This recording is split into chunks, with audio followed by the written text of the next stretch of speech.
Ladies and gentlemen, welcome back to the channel. Today we've got another UFC preview and predictions for UFC 261, and fans are back in the building. Jacksonville, Florida this Saturday night. The Apex has been alright, Fight Island has been good, but thank goodness we are back here with fans in the arena. So I'm so excited to have the UFC. It's going to be in Jacksonville. We got 3 title fights and a very fun fight card, so we're going to start here in just a second. But folks, if you have not yet, make sure to hit the subscribe button down below for more UFC here on the channel. Now let's get into the full card predictions. And our first fight on the card is an interesting one, to say the least. I mean, it's Carnelossi and Liang. Don't know much about Liang. There's not too many fights of her on the internet, and Carnelossi's had one fight in the UFC, and we're going to start with her first. Her one fight in the UFC was a loss to Angela Hill. She was getting dominated pretty much in that fight. Angela Hill ended up winning that one by TKO in the 3rd round, doctor stoppage. And then before that, for Carnelossi, she went on a pretty big winning streak in various promotions. Her first fight professionally was Amanda Hebus, so there's that. But then after that, she did go on a 12-fight winning streak until, of course, she did fight Angela Hill, which she did lose. Carnelossi, though, pretty good stand-up game. She is a primary striker, and that's probably where she's gonna have to beat Liang in this fight. Liang, again, don't know much about her, but we do know she's a very good jiu-jitsu player, very good on the ground. So Carnelossi, hey, the game plan is pretty simple in this one. You keep the fight standing, you will probably win this fight. So that is Carnelossi coming into this fight with a record of 12-2. Let's talk about our opponent here, and Liang. So Liang to me is just basically a question mark. Out of all the fights in this card, this is the one probably I don't know much about Liang. It's that simple. And again, we don't know what she's gonna bring to the table in this fight. Her last fight was a win earlier this year, 3 months ago. She won a fight in WLF MMA in China. Okay, she beat an opponent who was making her pro debut. Liang is 15-4. She was fighting a fighter who just had her professional debut. I don't know what you want me to say. The fight before that, she wins fighters 2-0 her opponent. Her opponent before that is 2-2. Opponent before that is 4-2, and before that she loses to a 6-2 fighter. It's just tough to gauge where Liang is coming into this fight. The only fight that we do know, she fought Juliana Velasquez, of course, the current Bellator 125-pound champion. She fought her at Bellator 189 2017. I mean, other than that, there's not much about Liang. That's the only American promotion she has fought for, I do believe. All of her other fights have been in China, and then they've all been in China, except for that one Bellator fight against Juliana Velasquez. So, I mean, that's a very tough opponent. If you're going to fight anyone from America, obviously, Juliana Velasquez is one of the better opponents you will find, but that's her only fight. So, it's just very hard to gauge where Liang is. We know she's a very good ground game. She's got a very good ground game, very good jiu-jitsu. Her stand-up game is not horrible from what I've heard, but again, I just don't know where we're supposed to go with this fight. Liang coming into this fight with the record of 15-4. As for my prediction, though, I'm going with the more proven fighter in Carnelossi. Again, this is just a toss-up for me, but I'm gonna go with Carnelossi to win this one. As long as she can keep this fight standing, I think she's gonna win, and that's really how I see this one playing out. If Liang can drag this one to the ground, she'll probably end up getting a victory, but if Carnelossi can keep this fight on the feet, I think she'll be able to win as well. So I'm tending to go with the striker here, but again, I'm not that confident at all in this pick, but we're gonna go with an Carnelossi victory here, probably by decision. Now we have got Jeff Molina taking on Aori Long. I think I got that one right. I'm just gonna call him the Mongolian Murderer, because that is his nickname, and I think that's easier to say, so we're gonna call him the Mongolian Murderer. Taking on Jeff Molina. So let's start with Aori Long, or of course the Mongolian Murderer. Currently coming into this fight with a record of 18-6. Again, fighting in WLF wars over in China. That's where he has been for the majority of his career. He's been fighting there since 2017, and before that he's been fighting in just various regional promotions over there in China, in Beijing. And hey, he's currently coming to this fight with a record of 18-6 so far. What we have seen out of him, pretty good stand-up game. He can get knockout finishes, he's got knockout power, but again, you're fighting guys over in WLF. We just do not know much about these guys. Are not the top of the top, and you're gonna come into this fight and take on a guy like Jeff Molina, who has been proven. He's been fighting, he did fight in the Connelly series in his last fight, in Aori Long. Again, WLF, he's fighting guys who are 5-1, 5-3, 4-4, 10-3, 18, 16-2, 3-3, 3-3, 2-3. Just tough to gauge again how well he's gonna be coming into this fight. But his last fight was a win by TKO in the first round, and that was in 2020 though. That was in January of 2020. So Aori Long has not fought in in about 15 months. It has been a while for him, and his last fight was at bantamweight. Now he's coming down to flyweight to take on Jeff Molina, so he will be cutting some more pounds coming into this fight. I don't believe he has fought flyweight in a damn long time. He's fought a lot of bantamweight over in China. I mean, if you want to look at his Tapology page here, he got a catchweight fight back in 2018. He fought at 128 in 2018 at 128, but I don't think he's ever fought at 125. So this is going to be very interesting here, making the cut down, and again coming to this fight with the record of 18-6. Let's talk about his opponent here in Jeff Molina. And yeah, Jeff Molina is coming off a win on the Contender Series over Jacob Silva. He won that fight in August of last year. He won that one by unanimous decision. Jacob Silva obviously has had multiple chances on the Contender Series. He fought JP Bays most recently, lost him as well. But Molina beat Silva to get into the UFC. Before that, he was fighting in various promotions in Kansas City. He was fighting in Kansas Fight promotion over there, fighting Alliance. He also fought in LFA though. He had one win in LFA, and it was a win over Chauncey Wilson, and he did win that fight by rear naked choke. And Jeff Molina, again, coming to this fight with a record of 8-2. His ground game is very good. His stand-up game is all right, but I mean, Jeff Molina's ground game is going to be levels above the Mongolian Murderers, I think, in this fight. And I think that's where Jeff Molina is going to have the obvious edge, and I think that's where he's going to win this fight. If he can just get a couple takedowns in this fight, take the Mongolian Murderer down, I think there's going to be no answer to the ground game of Jeff Molina. Now, if the Mongolian Murderer can keep this fight standing and potentially make Jeff Molina strike with him the entire fight, maybe we will have a closer fight. But again, it's tough to gauge. I know I said this like 3 times before, but it's tough to gauge where these guys coming from WLF are going to be and how good they are going to be. I think Jeff Molina, again, more proven, won in the Contender. He's fought in LFA before. I think his ground game is going to be too much, and I think Jeff Molina probably wins this fight by submission. I'm not going to pick a round, but I do think he gets the job done in this fight. Next up, we have got Rodrigo Vargas taking on Rong Zhu. We're going to start here with Rodrigo Vargas. So his last fight, he fought Brock Weaver in a fight where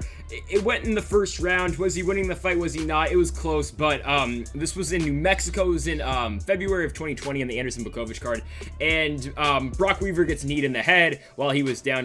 Rodrigo Vargas obviously kneed him. Fight was called, and Brock Weaver won the fight by DQ. Before that, for Rodrigo Vargas, he fought Alex de Silva. He lost that fight by unanimous decision over in Uruguay on the Shevchenko Carmouche 2 card, and then before that, he got in the UFC by beating Mike De La Torre by head kick in combate. He won that fight in 18 seconds, and that's how he got the contract into the UFC. Before that, beat Daniel Ramirez on combate as well. And Rodrigo Vargas currently coming to this fight with a record of 11 wins and 4 losses. Very good stand-up game for Vargas. He will throw, and he's not bad on the ground either, but primarily Rodrigo Vargas is looking to strike with guys in the octagon. Again, has not fought since February of 2020 against Brock Weaver. Again, Brock Weaver's now out the UFC. Vargas was supposed to fight Alan Patrick in September of this year. That fight, unfortunately though, did get canceled due to Vargas getting injured in camp. So Vargas is now coming back here taking on Rong Zhu, and let's talk about Rong Zhu making his UFC debut in this fight, and he is on a very impressive winning streak. Currently a 10-fight winning streak into this fight for Rong Zhu, and now the guys he's fought, again, coming over from WLF, I just don't know, man, but he has looked impressive in his last couple of fights. He is on currently a four finish streak, so he's gotten finishes in his last 4 fights by KO and then 1 by arm triangle as well. Yeah, the man has been on fire though recently. Now the guys he's fought, we got 9-7, 17-5, 0-4, 10-9, 18-5, 0-1, 19-4, 3-0, 2-1, 7-2. That's been the 10-fight winning streak for Rong Zhu. And before that, he lost the fight by triangle choke to a fighter who was 13-10 at the time. This, though, was in January of 2018. The fighter is now 26-19. And yeah, Rong Zhu, hey, he can do it on the feet. He can also do it on the ground as well, though. And again, is it just Rong Zhu being very good, or is it just the fighters he has fought not being that great? That's the question you're basically going to have to ask yourself the first 3 fights of this card. Just a lot of guys who really, again, coming from these promotions in China, especially WLF, you just don't know how truly good they are. This fight, I'm going to take the Chinese fighter. I'm going to take Rong Zhu in this one. I think he might be able to upset a lot of people in this fight. I think he's going to be able to win this fight on the feet. Hell, will we see a KO finish for him in this one? I do not know, but I think Rong Zhu will be able to do well in this fight on the feet, and we're going to go with him to win a decision victory in this one. Again, not confident at all in these first 3 fights, but I'm going to go with him to get the win in this one. Next up, we've got Batgerel taking taking on Kevin Natividad. We're going to start first with Kevin Natividad in this fight. So Kevin Natividad coming into this fight with the record of 9-2. His last fight was a loss to Miles Johns. It was on Halloween. It was on Hall Silva, and Miles Johns won that fight in the third round, by KO. And that was Kevin Natividad's first fight in the UFC. Before that, he fought Kyle Estrada and LFA. Won that fight by KO to get into the UFC. Was originally supposed to fight Brian Kelleher, but then Natividad tested positive, and so he didn't end up getting to get that fight against Kelleher. Then he fought Miles Johns. Obviously lost that fight. Before that, he beat Andy Perez in LFA, won that one by split decision, then beat Tom Nee by unanimous decision in LFA as well. So Kevin Natividad coming into this fight again with the record of 9-2. Natividad pretty good on the feet. He is a primary striker, and that's probably where he's going to want to have this fight against Batgerel. But again, Batgerel, pretty good striker as well.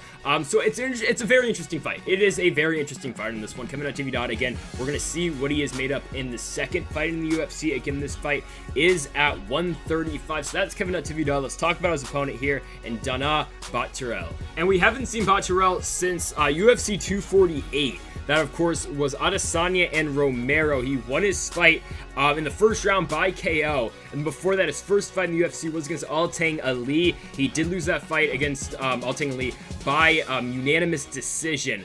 And then before that, he was fighting in various promotions in Asia, especially Mongolia. So, Batgerel is from Mongolia, and yeah, he was on a 3-fight winning streak over there in their regional promotions, heading into the UFC, and he's coming into this fight with a record of 8-2. In his last win, man, very impressive knockout in the first round. It was a good win, so we're gonna see if the time away from the octagon will affect Batgerel in that fight, because again, he looked very good in that one fight. The Altang Ali he did not look great, but Altang Ali, we have seen him in there with the best in the octagon. Talking about Casey Kenny, had a sort of competitive fight with Casey Kenny. Obviously, Kenny won that fight by working the body a lot, but Batgerel did fight Casey Kenny, and he didn't have too much success in that fight, but he did, I guess, stand his own in that fight. So again, Batgerel coming into this fight with a current record of 8 wins and 2 losses against Kevin Natividad. I'm gonna go with Batgerel to win this one. Again, could be a controversial pick. He's a very slight favorite in this one. I think Batgerel will probably be able to get the job done. I think he'll probably be able to get this one done by TKO. So we're gonna go with the Batgerel finish.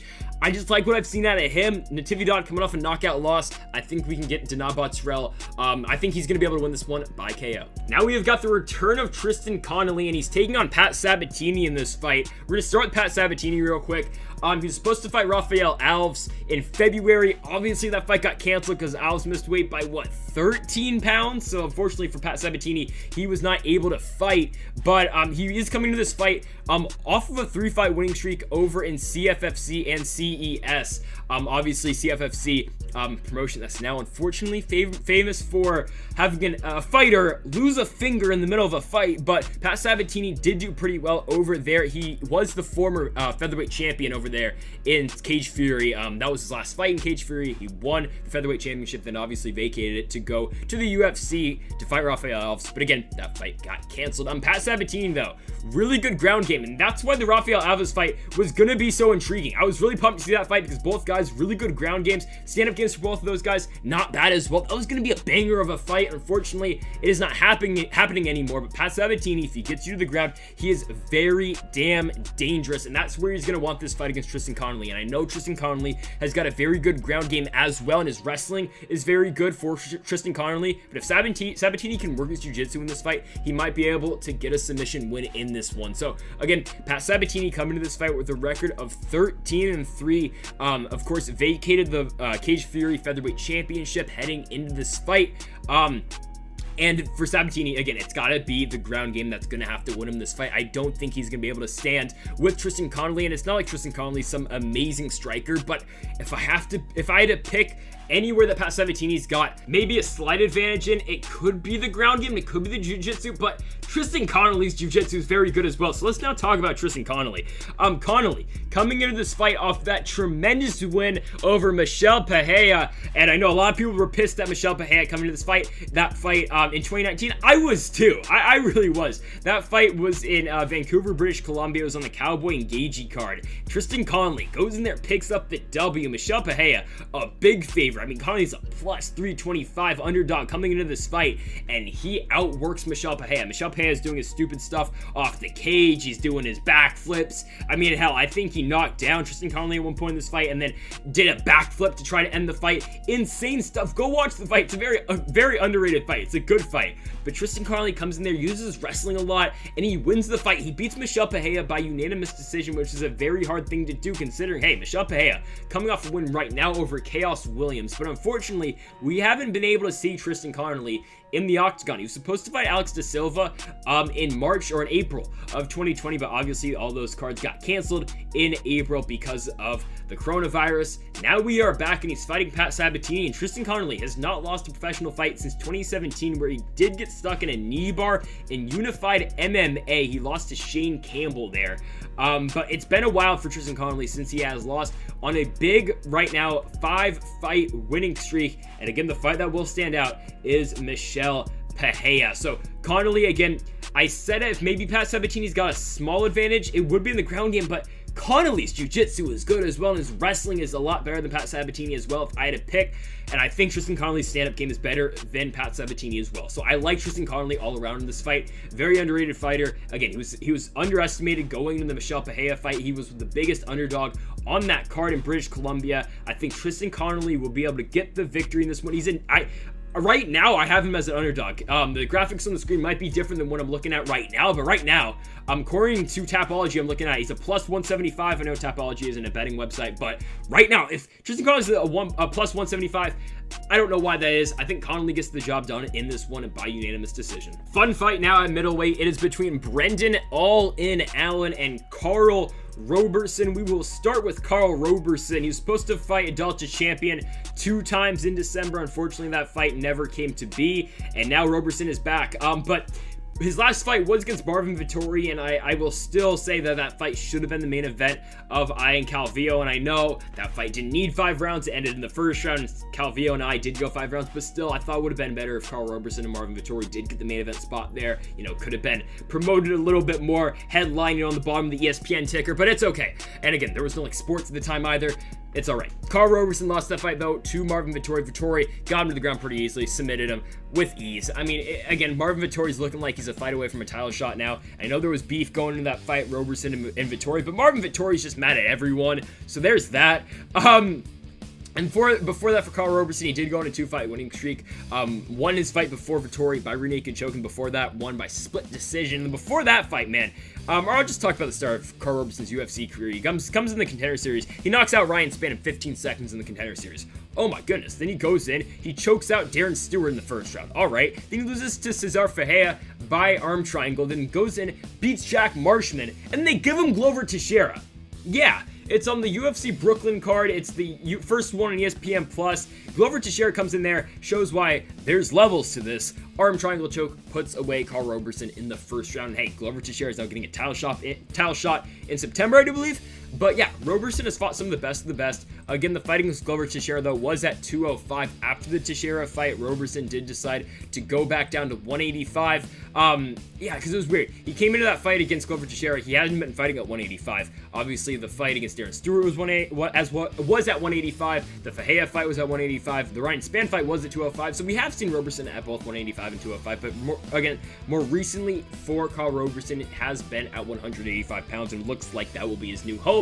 And Roberson will be coming to this fight with a record of 9-3, but Brendan Allen, man, good fighter as well. And Roberson's stand-up game is solid. His ground game is good as well, but my problem with Carl Roberson in this fight, I don't think his ground game is as good as Brendan Allen. You saw in the Vettori fight, he did get dominated on the ground. Now, is Brendan Allen the ground specialist that Marvin Vettori is? Definitely not. But still, that is concerning if you are in the camp of Carl Roberson. For Roberson, he's not known for his striking. I know he did get a finish Ryan Spann on the feet in their Contender Series fight, but I think he's got to be able to win this fight on the feet if he's going to get the job done. So that's Carl Roberson. Let's talk about his opponent here in Brendan All-In Allen. So Brendan Allen's last fight, I thought he was going to beat Sean Strickland. Obviously, that did not happen. Strickland won that fight by KO in the second round, but let's forget about that fight. Brendan Allen before that beat Kyle Dawkins by unanimous decision. Very fun fight in the summer of 2020. That was in the Poirier-Hooker fight. Good card right there. Good card and good fight. The Allen and Dawkins fight. And before that for Brendan Allen, he did go out and beat Tom Breese. He got him to the ground, won that fight by TKO on the ground. And then before that, he did beat Kevin Holland by a rear naked choke. Kind of showed the blueprint on how to beat Kevin Holland back in 2019.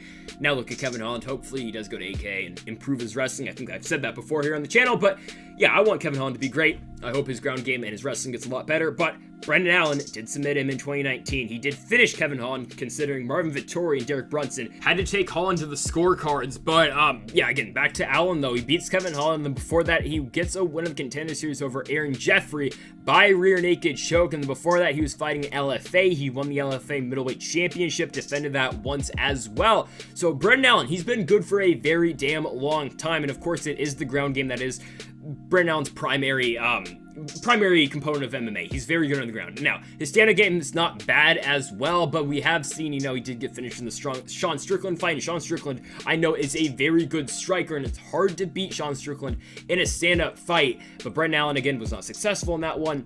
But against Carl Roberson, I mean, I kind of look at Brendan Allen like kind of a better version of Carl Roberson. That's nothing against Carl Roberson. Brendan Allen's a very good fighter.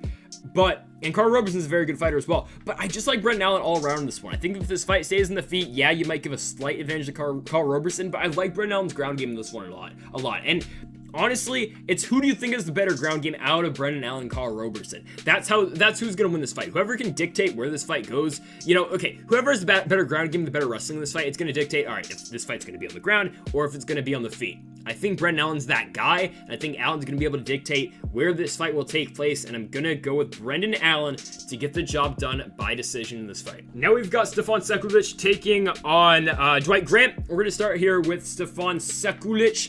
His last fight was in 2018. Yeah, September of 2018. He was brought in to fight Ramzan Emeev, and yeah, you probably know how that fight ended. Ramzan Emeev did get the job done in that fight against Sekulic by unanimous decision. Sekulic was a plus 500 underdog in that fight. He was brought in to basically just lose to Ramzan Emeev, and hey, he is now back taking on Dwight Grant. Before that, for Sekulic, he was fighting over there in Serbian Battle Championship. He was the Serbian Battle Championship middleweight champion, but he won that title in February of 2018. Then he goes straight from that and into losing to Ramzan Emeev. He has not fought since. So it's been about 2.5 years for Stefan Sekulic since he has fought in the promotion. And what we have seen out of Sekulic before the UFC and how he was in Serbian Battle Championship, very good ground game.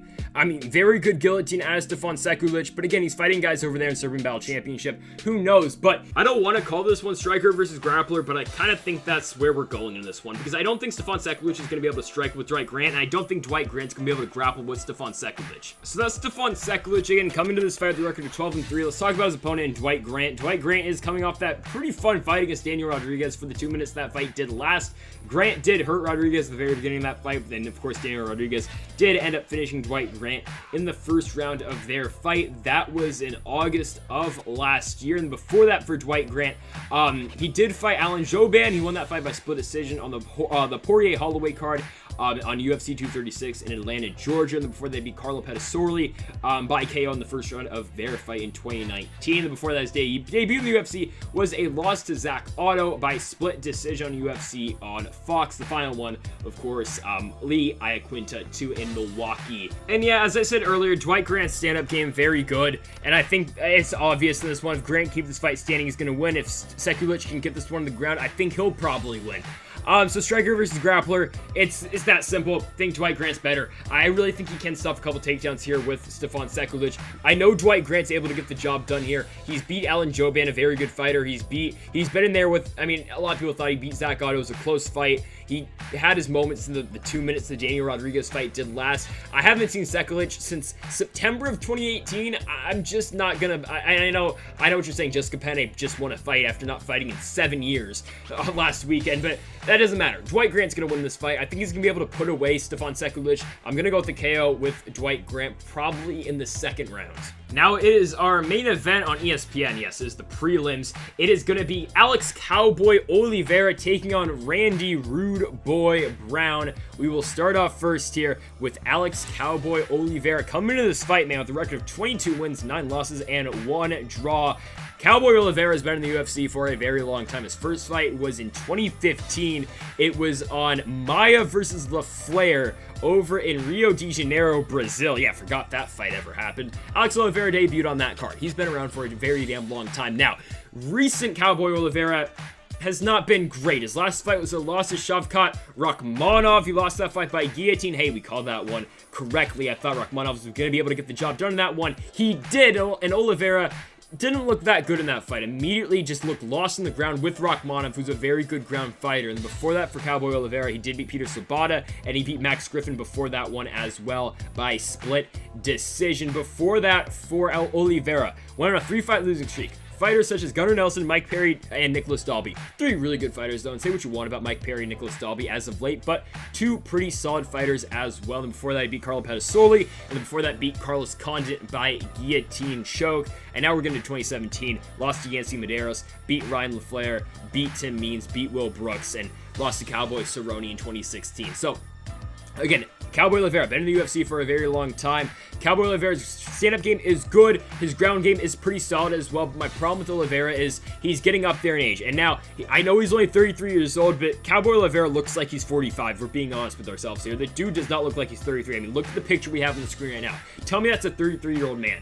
Cowboy Oliveira has taken some damn damage in his career. Again, with how many fights this man's had, 32 pro fights at the age of 33, not ideal. And yes, Cowboy Oliveira is still a solid fighter. He still can hang with some of the best, I would say some top 30 fighters in the UFC. I just don't know if he can beat Randy Brown. So let's talk about the rude boy here in Randy Brown. And yeah, Randy Brown's last fight, well, wasn't great for him. Lost to Vicente Luque. I mean, that's going to happen to you. Vicente Luque caught him late in the second round, ended up getting the job done. That's going to happen. Vicente Luque is a top 10 fighter in the weight class. And before that, for Randy Brown, though, he did beat Warlley Alves, who, I mean, hell, Warlley Alves, what just happened in his last fight? He beats Munir Lazzez. No one thought that was ever going to happen, but Randy Brown gets the win in that fight, and then before that beats Brian Barberena in a pretty solid fight over in 2019 on the Moicano Korean Zombie card over there in Greenville, South Carolina. Before that, for Randy Brown, he did lose a fight to Nico Price. It's going to happen to you. That was the fight where Nico Price was on bottom, hammer fists, and he finished the fight in Boise, Idaho. Really weird finish. I mean, that's just what Nico Price does, though. He will find ways to win fights, and that's what happened in the Randy Brown fight. Before that, for Randy Brown, beat Mickey Gall. What do you want me to say? He beat Mickey Gall. Good for him. That put the end to the undefeated streak of Mickey Gall as well. That was his first pro loss. Before that, Randy Brown lost to Bilal. Remember the name Muhammad. Gonna happen to you. Beat Brian Carmozzi before that. Carmozzi before that. Beat Eric Montano. Lost to Mike Graves. Beat Matt Dwyer. And that's been the UFC run for the rude boy Randy Brown. Brown's ground game is not bad. Now, compared to Cowboy Oliveira, I think Alex Cowboy Oliveira is going to have the advantage with the jiu-jitsu side of things here. But I think Randy Brown, if he can keep this fight standing, he's going to beat Alex Oliveira. And that's where I'm going here, too. I think Randy Brown's stand-up game is too good for Cowboy Oliveira. And again, Oliveira's taken some damage in his career, man. He really has. He's lost some very long fights that have gone the 3 rounds. He's lost some very good fights. I just think Randy Brown's going to be better than him in this fight. And it's crazy to think Randy Brown is only 3 years younger than Alex Cowboy Oliveira.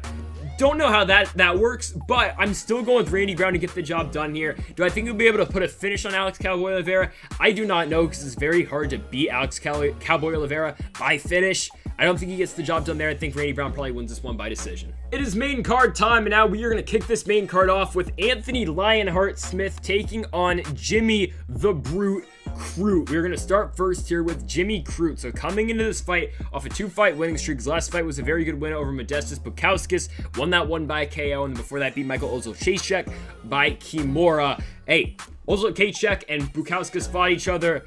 Michelle Ozolchacek won that fight. Now a lot of people thought Bukauskas won. Hey, I picked Ozolchacek, got the fight right. But those were the 2 wins back-to-back for Jimmy Crute. Before that, he lost to Misha Serkinov, lost by submission, Peruvian necktie. He just got caught in that fight. Pretty unfortunate. It's his only loss in his professional career. Before that, Jimmy Crute beat Sam Alvey, beat Paul Craig by Kimura, which is tough to do because Paul Craig is a wizard on the ground, and then beat Chris Birchler by KO in the Contender Series. Jimmy Crute, man, coming into this fight with a record of 12-1. His ground game is pretty solid. His stand-up game is good as well. The man is he's well-balanced. He's very good everywhere. I mean, Jimmy Crute does not have one big weakness. again, maybe if you're fighting Misha Serkinov, you get caught in a submission, maybe that's one of them, but I don't think Anthony Smith's going to be submitting Jimmy Crute in this fight. I just don't think that's going to happen. And I know, yeah, Anthony Smith submitted Devin Clark in his main event fight in November.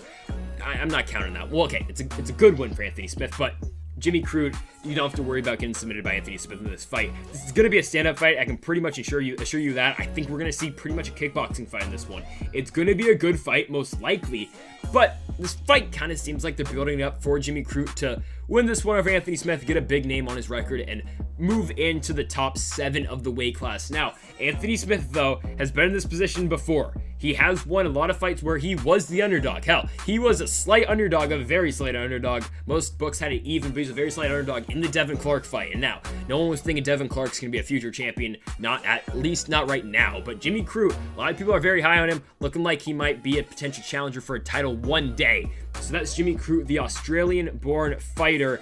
Again, coming into this fight with a record of 12-1. Let's talk about his opponent here, and Lionheart, Anthony Smith. And Lionheart did look good in his last fight, and now was it for his contract? Probably not, but Anthony Smith needed to win that fight, man. A very short notice main event spot because of course it was supposed to be Derek Lewis and Curtis Blades. Smith comes in there, he was supposed to be the co-main event, comes in there, submits Devin Clark in 2 minutes, wins submission of the night, performance of the night in that fight. Good win for Anthony Smith, especially coming off those 2 straight losses where did not look very good in the Glover Teixeira fight. I mean, looked solid in the first round, but then eventually Glover Teixeira just wore on him, eventually finished the fight by ground and pound in the 5th round where Anthony Smith's teeth were falling out of his mouth, and his corner was like, all right, Anthony, we gotta try to win this fight. Come on now, you gotta keep pressing forward in this one. Just weird circumstances in that one. After that for Anthony Smith, though, he did lose to Alexander Rakic in the main event of the card in August, of course, a fight night. Rakic worked the leg kicks very well in that fight, eventually took down Anthony Smith, kind of just laid on him for 3 rounds. Not a very memorable fight. It was a short notice main event as well. But Alexander Rakic did get the job done over Anthony Smith in that fight. Before that, for Anthony Smith, though, before the 2 fights against Teixeira and Rakic, he beat Alexander Gustafsson. He went over to Sweden. He retired Alexander Gustafsson for like a year. And then, yeah, he submitted him in that one. Alexander Gustafsson just doesn't fight too well in Sweden, if we're being honest with ourselves. Before that, for Lionheart, though, loses to John Jones. And you're asking, how does he get the John Jones title shot? Well, comes into the UFC, picks up a couple wins. I mean, he's just winning fights, losing fights. All right, beats Hector Lombard, beats Andrew Sanchez, loses to Thiago Santos, decides, all right, I'm going to go up to 205, beats Rashad Evans, retires Rashad Evans, goes in, beats Shogun Rua, last second replacement for a main event. I believe it was in Germany. Yes, it was in Germany. Shogun loses that fight to Anthony Lionheart Smith. Vince Smith goes in, takes on Volkan Oezdemir, submits Volkan Oezdemir, and then says, Dana White, my name is Anthony Smith, and I would like a UFC title shot. He gets that title shot and loses to John Jones, where hey, could have taken the title if he pulled an Aljamain Sterling, but he did not, and I'm not crapping on Aljamain Sterling. I'm a big Aljamain Sterling fan, so don't get on that one. But yeah, Anthony Smith loses that fight to John Jones pretty decisively, 48-44 the final scorecards, because John Jones had 2 points deducted from him after he kneed Anthony Lionheart Smith in the head while he was down. Yeah, Smith coming to this fight though with a record of 34-16. The dude's been fighting for forever. He made his professional debut in February of 2008, and he had like 5 fights in 2008, and then like 10 fights in 2009, 2010. And the dude's been fighting for forever. He fights all the damn time. He fights whenever he wants. Anthony Smith, yeah, he's a brawler. Yeah, he's a brawler. He's got a pretty solid stand-up game. He can grapple too. Hey, you saw it in the Devin Clark fight. He said he wanted to finish in that fight, and he got the finish of Devin Clark, got him to the ground, and he subbed him. So it was a good one there for Anthony Smith. It's hard to pick him though here, it really is. I think Jimmy Crute wins. I think Jimmy Crute's faster than Anthony Smith. I think if this fight has to go to the ground, I might give a slight advantage to Jimmy Crute. I think this fight on the feet, I like Jimmy Crute as well. Again, I like the striking. I think Jimmy Crute's going to be a lot faster than Anthony Smith in this fight. I think he's going to be more powerful than Anthony Smith in this fight. Smith's chin, say what you want about it. He really hasn't been finished. Well, he was finished in the Teixeira fight, but he hasn't been completely knocked out in a while since the Thiago Santos fight. But like, his chin's somewhat gone. He's fought so many damn fights. The dude has fought 50 professional fights. It's a lot of them. It is a lot of them. I think Jimmy Crute's gonna win this one. Jimmy Crute, 25 years old. Anthony Smith is 32, and Anthony Smith has had 50 fights, while Jimmy Crute has had 13. I like Jimmy Crute coming into this fight. You saw in the Zhang fight, he can get the win by Kimura on the ground. You saw in the Modestas Bukowskis fight, he can get the finish on the feet. So I like Jimmy Crute to win this one. Do I think he gets a finish? I think he does. I think Jimmy Crute will probably win this fight at the very end of this one. I think he'll probably win the first 2 rounds, and I think in the 3rd round, Jimmy Crute will be able to get a finish. I think he'll be able to get a TKO finish in this one. Jimmy Crute in the 3rd round. Well, here we go. This is an interesting one, man. It's a rematch of a fight that happened in, what, like 2010? Chris Weidman, Uriah Hall. I'm pumped for this one. This fight is not getting the attention it deserves. This is a big fight in the middleweight division. And now, the winner of this fight is not getting a title shot, but the winner of this fight, man, if you win this fight, you might be a fight away from a title shot, probably 2, but still, I like this one, man. Weidman and Uriah Hall. It is a good fight that is not getting enough attention. We're going to start first here with Uriah Hall. So he is coming off a win over Anderson the Spider Silva. He TKO'd him in the main event, obviously on Halloween.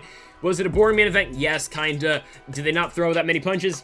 Yeah, they really didn't throw much, but Uriah Hall eventually did TKO Anderson Silva in the 4th round. Was kind of sad. The last visual we were ever going to see of Anderson Silva in an octagon is him grabbing Herb Dean's leg. Man. Yeah, that was sad. Uriah Hall, though, gets the job done. Hey, was it that exciting to watch? Not really, but he ends up getting the win. So, good for Uriah Hall, right? Before that, he beats Antonio Carlos Jr. by split decision in Vancouver on the Cowboy Gagey card. Beats Bevon Lewis by KO on UFC 232. Loses to Paulo Costa, TKO, UFC 226. What do you want me to say? Paulo Costa at the time was beating absolutely everybody. And, yeah, Uriah Hall was just another victim of Bohachinia. Before that, Uriah Hall beat Krzysztof Joko, lost to Gegard Moussaoui, lost to Derek Brunson, lost to Robert Whitaker. Those are 3 hard fights. I don't know what you want me to say. Before that, he did beat Gegard. Yeah, he caught him with the flying knee. Yeah, I mean, hey, Uriah Hall, when he's on, he's on. Caught him with a spinning back kick, I do believe in that one too. Uriah Hall's a very good fighter. I know he got beat up in the rematch over in Belfast, Northern Ireland, but hey man, when Uriah Hall is on, he is a very good fighter. He can be the best of the best.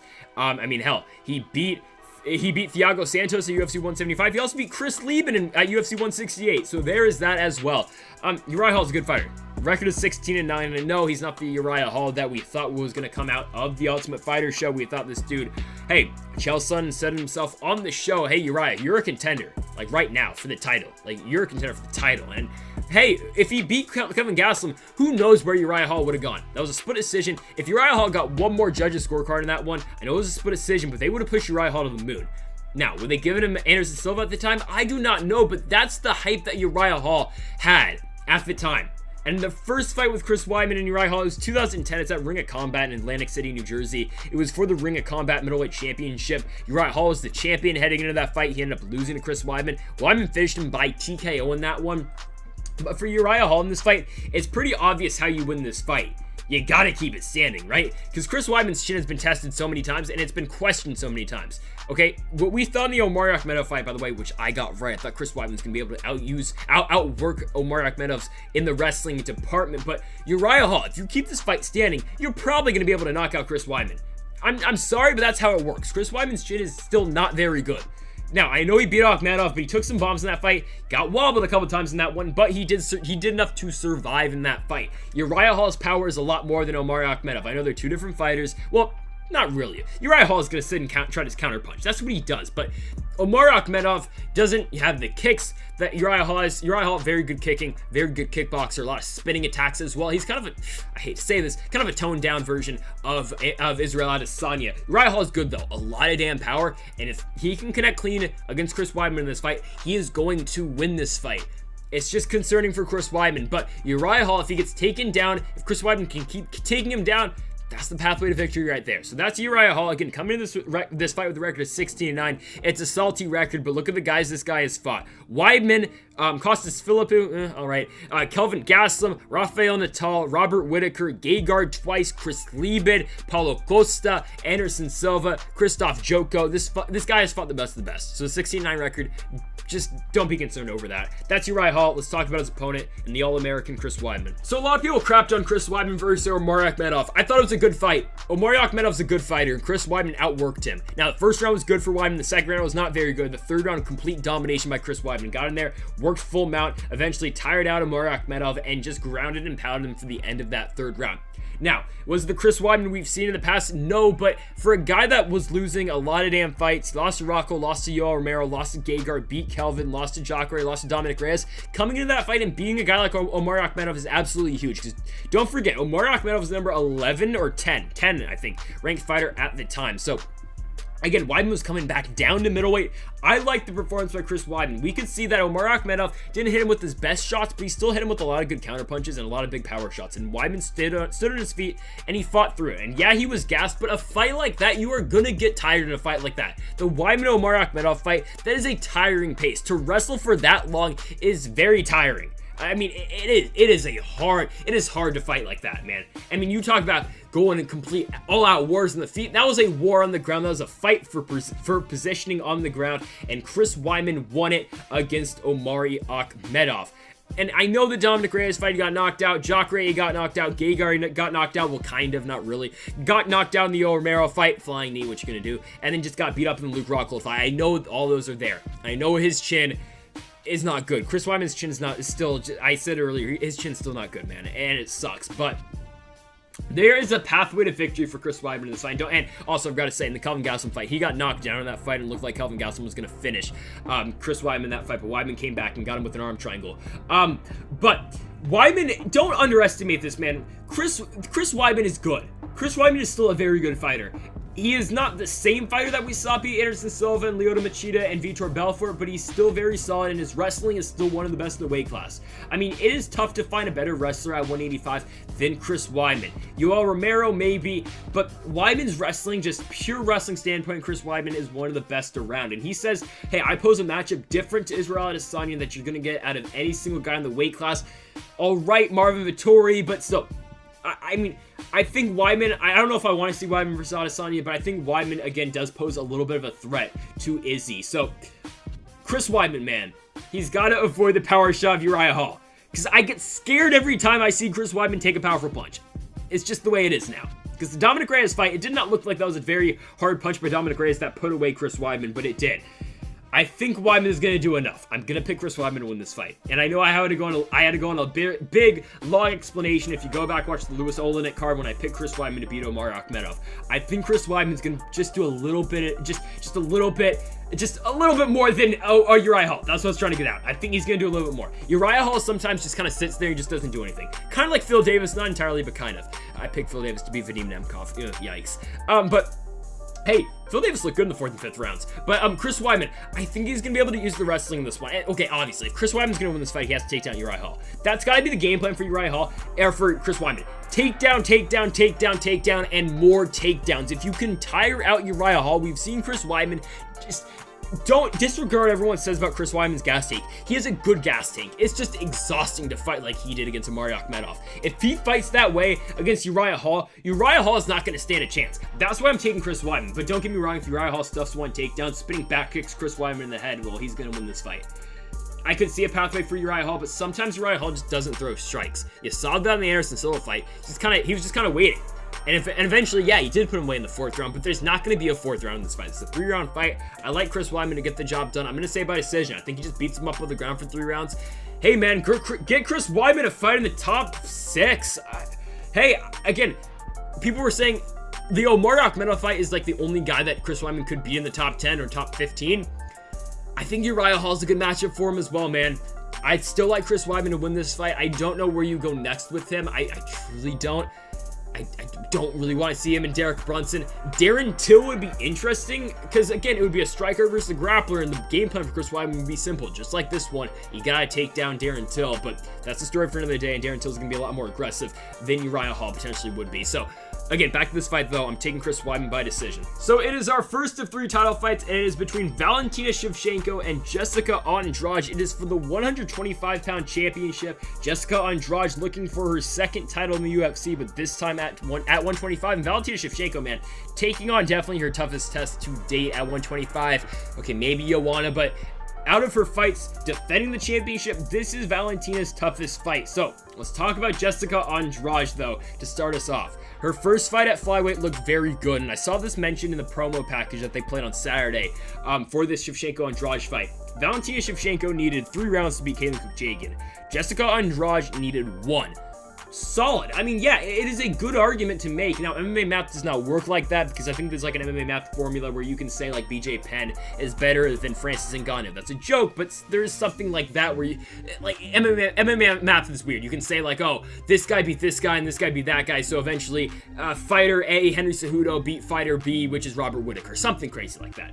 It just doesn't work like that. But still, Andrade looked good in the Katlyn Chookagian fight. And I know that example probably didn't make any sense, but I think Andrade, you know, she's a good fighter. She definitely is. Katlyn Chookagian did not look great in that fight against Jessica Andrade, and I picked Katlyn Chookagian to win that fight just because like the height differential in that one. Hell, Katlyn Chookagian should have used her reach in that fight, but Andrade is so powerful, worked the body so well. I mean, that was kind of hard to watch. Katlyn Chookagian gets hit so damn hard in the body, she screams, runs to the other side of the octagon, and Andrade just kind of hits her one more time, and they stop the fight.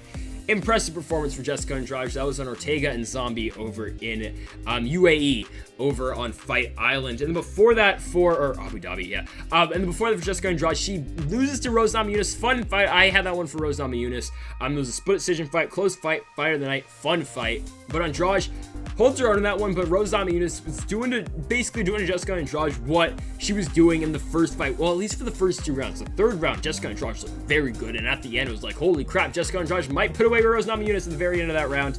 Didn't happen. Rose ended up getting the job done. Before that, for Jessica Andrade, we'll talk about how she won the title. Of course, she beat Rose Namajunas, right? Was not looking good in the first round of that fight. In the second round, was still getting beat up, but eventually goes in, slams Rose Namajunas, and I think that's probably how she's going to have to win this fight. Something crazy like that to beat Valentina Shevchenko because Valentina is so damn good. But Andrade picks up, slams Rose Namajunas straight on her head, wins the fight by slam, new champion over in Brazil. And then she goes to China to take on Zhang Weili, gets TKO'd in 40 seconds. Yep, I got out of bed at 3 o'clock in the morning to watch that fight for 40 seconds. But Andrade's path to title was solid as well. I mean, she was going straight through fighters. She loses to Joanna for the championship. Then she goes on to beat Claudia Gadelha. She beats Tisha Torres, and then she, viciously beats Karolina Kowalkiewicz. Carolina has not been the same since. Is Carolina fighting anymore? Like, is she? I don't know. Just kind of unfortunate how Carolina's career's gone since then, but vicious knockout by Jessica Andrade on UFC 228 in Dallas, Texas. Wins KO the night on that one, gets a title shot, and wins. It's a very tough path to victory for Jessica Andrade in this one. We know it is because we know how good Valentina Shevchenko is. How Jessica Andrade wins this fight? Well, I think she's got to out-wrestle Valentina Shevchenko. I don't think she can meet her striking. Well, okay, power-wise, yes, Jessica Andrade might have a slight advantage, but I don't think she can strike with Valentina Shevchenko because we've seen Valentina Shevchenko beat power punchers before.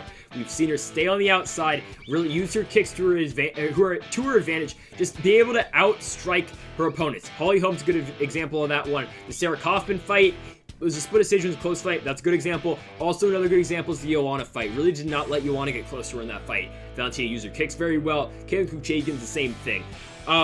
Now, Andrade could have an advantage on the ground. Jessica Maia, the second round of the Jessica Maia-Valentina Shevchenko fight, we saw Jessica Maia land a takedown. She stayed on the ground, Valentina, and she didn't do much, all right? She didn't improve her positioning at all, but she basically just laid on top of Valentina Shevchenko for 5 minutes in that second round, ended up winning the second round.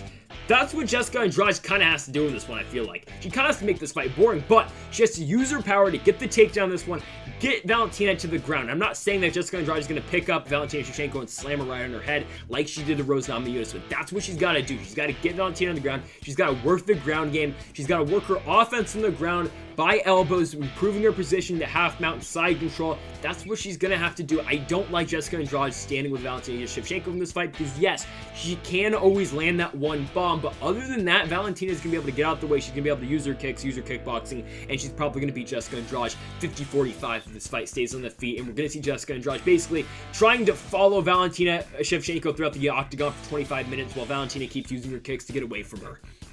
That's how that fight could happen, or we could see Jessica Andrade go completely wrestle heavy and submission heavy, or jiu-jitsu heavy, excuse me. we just don't know though, because we really haven't seen that game plan out of Jessica Andrade in a while. Yes, she does use her wrestling a lot, but can she really work the takedowns like a lot in this fight? Use her jiu-jitsu? We will just have to wait and see. So Jessica Andrade coming in this fight with a record of 21-8. Let's talk about the champion, Valentina Shevchenko. And yeah, Valentina's last fight, was it the greatest fight from her? No, not really, but I mean, other than that second round complete domination, it was what you expect out of a Valentina fight. She wins in the feet and she wins in the ground as well. She's so well balanced. She's so good.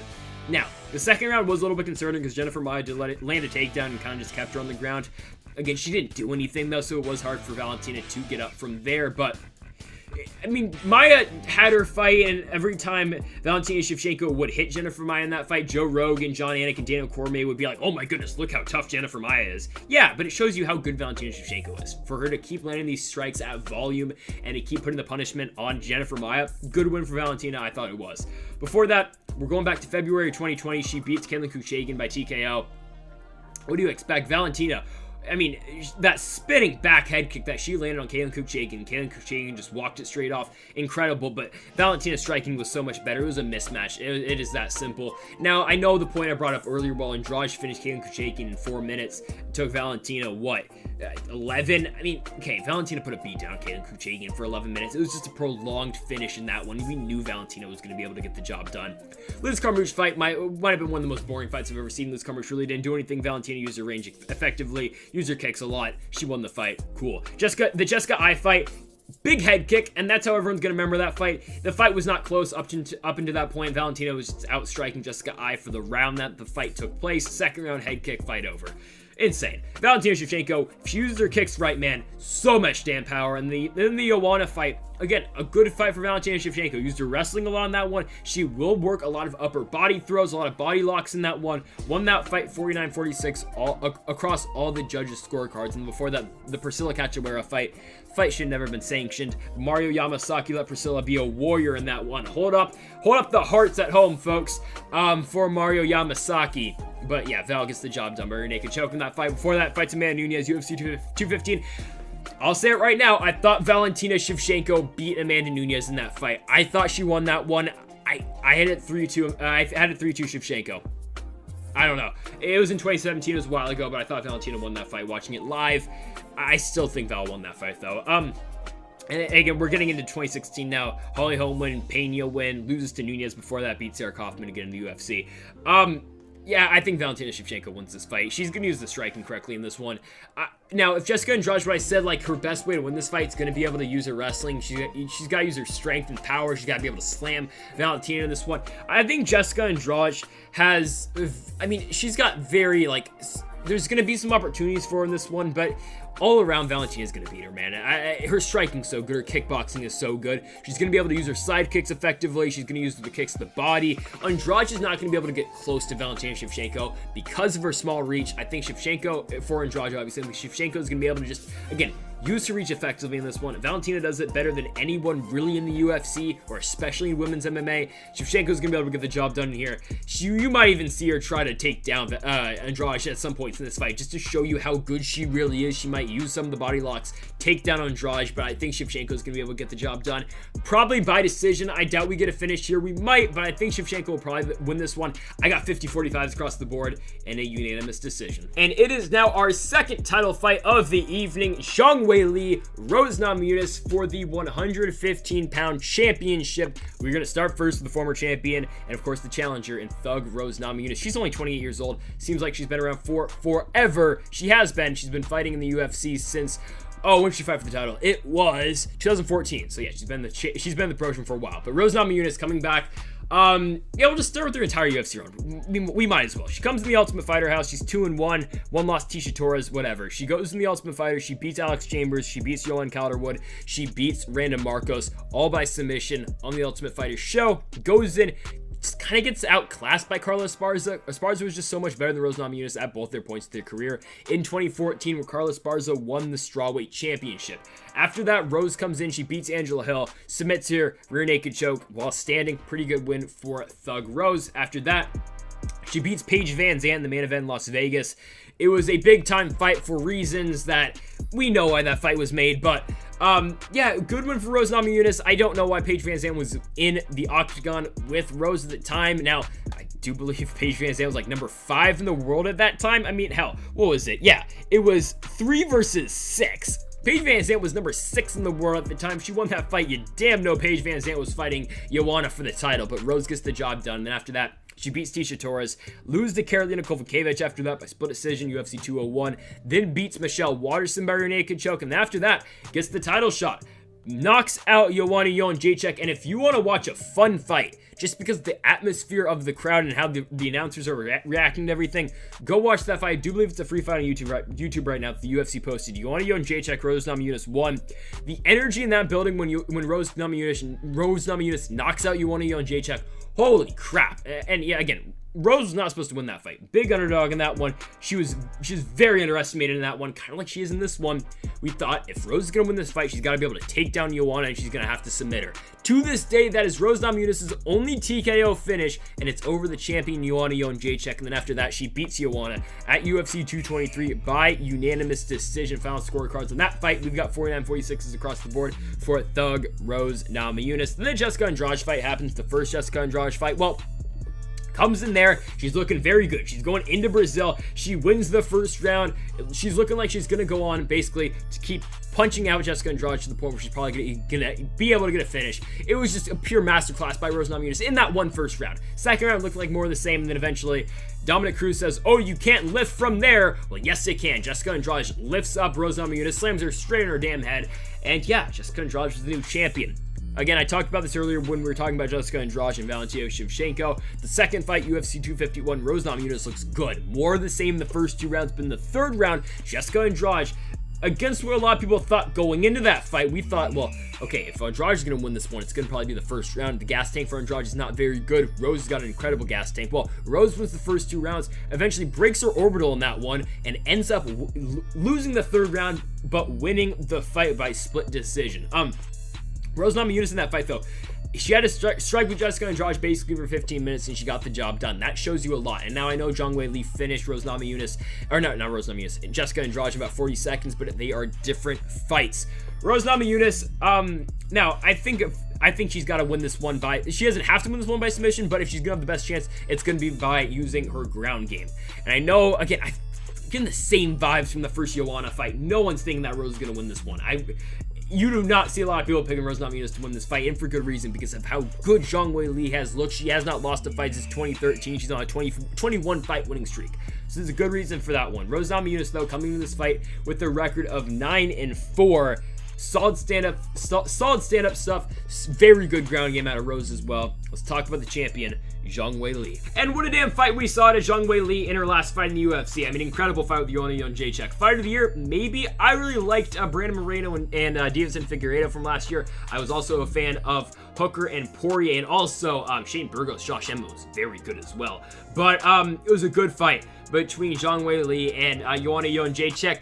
I had it for Joanna. I did. I thought Joanna Jędrzejczyk did enough to take the title, but I mean, you couldn't go wrong with that decision, that one. It was a very close fight that Zhang Weili ended up winning. But, I mean, those two just traded for 25 minutes. Go watch the fight if you have not yet. Incredible fight, UFC 248. It showed you that Zhang Weili, you know, coming to the Jessica Andrade fight, I don't know if I have the exact rating here, but Zhang Weili was like number 8 in the world going into that Jessica Andrade fight. And only 3 fights before that in the UFC. Zhang Weili was not a relatively unknown because she fought in UFC 235. She was on the main card. A lot of people knew who she was, but it was kind of interesting how she was getting the shot against Andrade over a fight with Joanna, a Joanna rematch with Andrade, or even a Rose Namajunas rematch with Andrade. It was kind of weird seeing Zhang Weili get the shot, or Tatiana Suarez even as well, or even Michelle Waterson, hell. But Zhang Weili got the fight. She comes in there, she beats Jessica Andrade in 40 seconds.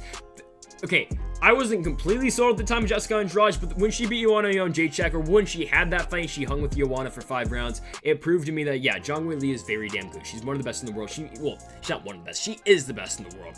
But again, only 5 fights in the UFC for Zhang Weili. Her first one was a win over Danielle Taylor, UFC 227, unanimous decision win. And after that, she beats Jessica Aguilar by armbar. Go watch that fight. It's a free fight on YouTube. Beijing, China, Blades Ngannou 2. Just a mismatch. It shows you that Zhang Weili's ground game is good, but compared to Rose Namajunas, obviously Thug Rose's ground game is better than Zhang Weili. And then Tisha Torres fight, just pure domination by Zhang Weili in that one over 3 rounds. Man, I mean, Zhang Weili's power, though, very good. I mean, you saw what she put onto Jessica Andrade. We thought if that fight was going to end in 40 seconds, you thought Jessica Andrade was probably going to win that one. No. Zhang Weili, bunch of knees, works very well in the clinch, very well in the Muay Thai clinch. She can hit a lot of damn knees right there, and that's how she beat Jessica Andrade. And eventually, a big flurry of shots that put away Jessica Andrade. The Joanna fight, and those two just traded. And yes, we saw that Zhang Weili can take a damn shot too. So you're probably thinking, how the hell does Rose Namajunas win this fight? Well, that's what you were thinking in the first Joanna fight too, right? Yeah, I get it, but man, Rose can stun Zhang Weili in this fight with the big overhand right. Is it possible? Yes. Is it probable? No. I don't think that's how Rose can win this fight. Rose has probably got to get this one in the ground. I think that's how she's going to have her best shot to win this one. Zhang Weili's striking is so damn good. Her ground game is good, but it is not going to be as good as Rose Namajunas is. I feel pretty comfortable in saying that. So, Zhang Weili, the big favorite in this one. Again, coming in this fight with the record of 21-1. She has not lost since her first ever pro fight in the China MMA League back in 2013. She lost to Meng Bo by unanimous decision over there. Again, it's 2013. It's a long time ago. As for my prediction in this one, though, call me effing crazy, but I'm taking Rose Namajunas. I am. I think that jiu-jitsu is going to be good. And Zhang Weili's jiu-jitsu has not been tested amongst the elite of the weight class. Yeah, okay, Tisha Torres is good, but I mean, Rose Namajunas, when she's on her game and she's using her jiu-jitsu, she is very solid. You saw in the Michelle Waterson fight, and you saw in the Paige Van Zandt fight. She uses her jiu-jitsu really well. She uses her wrestling. She can win fights, and we haven't seen that out of Rose in a while. We haven't seen it in her last 2 fights with Andrade. We just haven't seen it much. And of course, in the Joanna fight, the first one, she'd landed that big shot on her, ended the fight before they could use the wrestling. I think Rose wins this one, man. It's a big upset pick. It's my biggest upset pick of the night, I believe, according to the odds. I think Rose gets the job done here. When you are underestimating Rose Namajunas, that's when she beats you. No one thought she could beat Joanna once. No one thought she could beat her twice. I think she beats Zhang Weili here. I think she gets the fight to the ground, and bold prediction time, folks. I think she submits Zhang Weili in the second round of this one. I think Rose Namajunas wins the title. Oh, yeah. Controversial pick, definitely, because a lot of people are taking Zhang Weili to win this one. And yes, I'm sold on Zhang Weili. She is one of the best in the weight class. She is the best in the weight class. But I think Rose Namajunas, on that one night in Jacksonville, Florida, on Saturday night, I think she's going to be the better fighter. I think she's going to take this fight to the ground. I think she's going to win. Now, if this fight stays in the field for 5 rounds, I think Zhang Weili's probably going to win this one. Maybe. Who knows, though? Rose did stun Joanna and put her down and made Joanna tap due to strikes. That is a thing, but I think Rose Namajunas is going to use her jiu-jitsu. And again, the controversial pick here, we're going with Rose Namajunas to win this one by submission in the second round. It is time for the main event of the evening. We have got the champion is Kamaru Usman and George Game Bread Masvidal. Yeah, it's the rematch no one really asked for. It's tough, but I really haven't been. Okay, I'm excited for this card because we're getting crowds back, and I'm excited for the first 4 fights of this main card. Is it bad I'm not excited for the main event? I'm really not. I don't know why we're having a rematch. If that gives away my pick, I'm sorry, but I just don't know why we're having this. I really don't. I mean, and I could talk about Masvidal and Usman, and I talked about in their first fight. All right, I'll say it real quick. Okay, I picked Jorge Masvidal to win that fight. That was out of pure hope. All right, okay. I knew Kamaru Usman was gonna win that fight. Out of pure hope, I said, oh, I think Masvidal is gonna knock him out. Okay, I knew in that fight though, Masvidal had about 5 minutes to win that fight, and that's really what he had in that first fight. I thought, if Masvidal can win this fight, he's got to win it by KO in the first round. I took a big underdog pick. I took a long shot, took a Hail Mary. It didn't happen. Obviously, Usman out-wrestled him, out-clinched him, out-foot stomped him for 5 rounds. Okay, looking back at this fight, I know Masvidal had five days to prepare, as so they told us, even though he was training with Poirier that entire time for Poirier's fight with Dan Hooker. He was in camp. Masvidal was getting ready for something. He's getting ready to help Dustin Poirier out. Why are we doing this? I mean, for Jorge Masvidal, yeah, he hasn't fought since then. Usually, if you lose a title fight, and if it's not close, you have to go fight someone else. Even though Colby Covington had a very close fight with Usman, was winning in into the fifth round, and then he beats Woodley, and he still doesn't get a title shot. Masvidal gets 50-44, and then comes back and. Yeah, he loses, or he doesn't even, he just gets a title shot right away. We know why we're doing this. It's the money. I mean, obviously, Jorge Masvidal's pay-per-view points, it's going to give you money, but I just don't get why we're doing this. There are so many better matchups in this division that Kamaru Usman could fight. I want the Colby rematch would be a lot better, and the Wonderboy Thompson fight is so intriguing with him and Usman, because Wonderboy's takedown defense, say what you want, it's pretty damn good. And if Wonderboy can keep this fight on the feet with Usman, that's a good fight. I know Wonderboy's lined up to fight Gilbert Burns, but hell, give me the Colby Covington fight, man. Colby Covington, Kamaru Usman was one of the greatest title fights I've ever seen. And with a crowd back, oh my goodness, if there was ever a card that you could make you can make a rematch with the crowd back, it would be Usman and Colby, not Usman and Masvidal. What are we doing, man? How does Jorge Masvidal win this fight? He's got to knock out Kamaru Usman in the first 2 minutes. He's got to fly. He's got to run across the octagon and knee Kamaru Usman in the head, like what he did to Ben Askren. And don't get me started on Ben Askren, Jake Paul. Oh my goodness. Did Ben not train for that?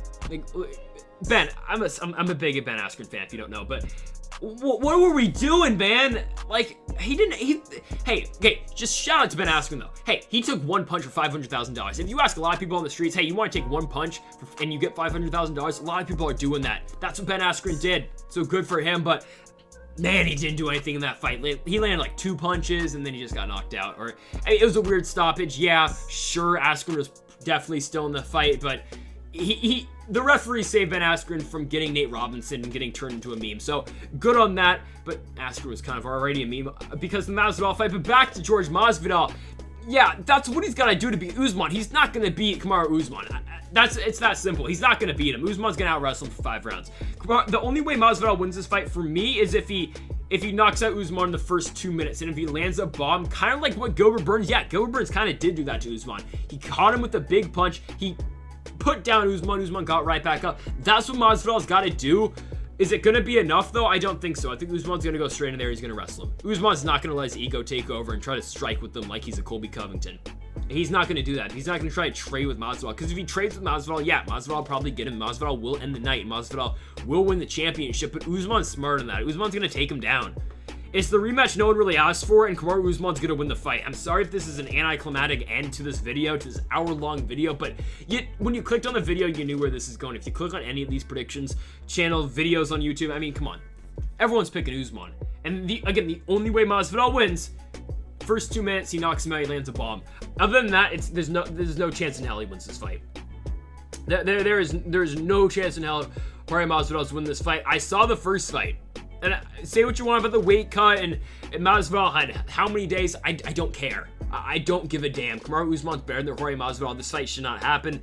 Again, we know why it's happening, money, but cha-ching. I think Kamaru Usman wins this fight, and it's unfortunate because it's the first one back with fans. He's not going to get a finish. He's going to win this one by a decision. He's going to out-wrestle Jorge Masvidal for 25 minutes, and that's going to be the end of the fight. You're going to see a lot of foot stomps, and the crowd in Florida is going to boo this out of the building. We're going to get a fun start to the main card. You're going to get Anthony Lionheart-Smith, Jimmy Crute. You're going to get Weidman Hall. You're going to get Valentina and Jessica Andrade. You're going to get Rose and Zhang Weili.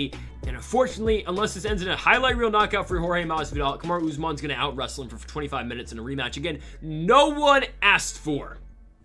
Kamaru Usman wins this fight by unanimous decision. That's all I got, folks. Again, I'm sorry if this isn't a great way to end the video, but that's how it's going to end. Kamaru Usman's winning this fight by unanimous decisions. And I could go in and I could break down each and every single fight that these two have had, but I feel like I've already kind of done that in the first one. And just disregard my prediction again. That was pure hope for me. I wanted Masvidal to win. It didn't happen. We're going smart pick on this one. Usman's to win this fight. I've already seen this fight. I've already seen it. Kamaru Usman's going to win this one. He's going to out-wrestle him. There's no way Jorge Masvidal is going to come in there. He's going to stuff a couple takedowns. He might stuff a couple, but he's not gonna stuff all the takedowns from Usman, because Usman, if he misses on a takedown, he's gonna come back and he's gonna keep shooting him. He's gonna keep shooting him, and he's gonna keep going. Usman's winning this fight by unanimous decision. His gas tank's better than Masvidal as well. Even Masvidal with the full camp, Kamaru Usman's got a better gas tank than Game Bread. So Usman wins, and I said it after Usman beat Burns. Give me the Usman Colby fight. What are we doing? Why are we waiting? Covington doesn't have a fight. Usman's gonna beat Masvidal. He doesn't have a fight after that. The fight to make is Usman and Colby. I want that fight next. It is the fight to make, so hopefully we get that one very soon. And folks, thank y'all for watching this UFC 261 preview and predictions here for this full card. I'm so excited. Fans are back, and it should make these a lot more fun to watch. So hopefully the crowd in Jacksonville is pumped up for this card. And please, can we get a damn crowd? Can we get an arena for Yuri Prochazka and Dominic Reyes in 2 weeks? I hope we do get a crowd for that one. They haven't said that it's in the Apex yet. They haven't confirmed that, so hopefully we do get a crowd for that. Maybe they go back to back to Jacksonville for that one. Let's hope. So again, folks, thank you all for watching. Make sure to hit the subscribe button down below for more Mamba Forever.